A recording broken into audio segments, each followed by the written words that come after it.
Hi, I'm Leon Poindexter, and we're here at the Gloucester Marine Railways today. And we have Gary Anderson, and we have Eleanor.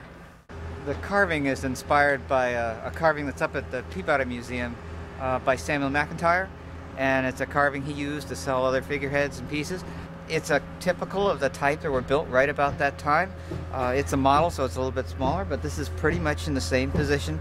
As boats evolved, the figureheads that were on boats evolved with them, and they changed.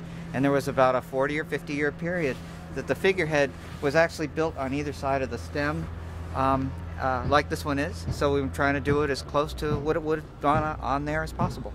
What we have today is some drawings that Gary has done on Luan, and he's already done the clay models, which are still back in his studio. So from the information that we have on these drawings and his clay models, he's going to go out now and buy the wood and start carving the figurehead. The Quakers didn't believe in a lot of ostentatious carving, especially anything that showed anybody in particular on the bow of a vessel, but they did like to have a little bit of ornament. So on most of the whaling vessels that came out of New Bedford and places like that, they did a nice scroll, a billet head. Some of them larger, some of them smaller. As a matter of fact, sometimes when they even bought vessels that had a figurehead on them, they would have the figurehead removed and would put a scroll on in its place. On the Beaver, we're actually having a billet head carved. Gary's doing a billet head, and that's going to be a scroll.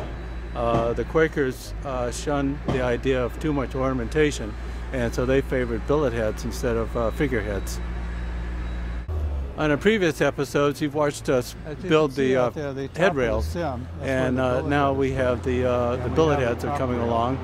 And once we have the billet head, we'll mount that over the head rails, and everything will be bolted together, and we'll have everything in place. Okay, so that's what we're looking at. So if we can do that, but it just means that when I do these rails, that it's going to come up into there.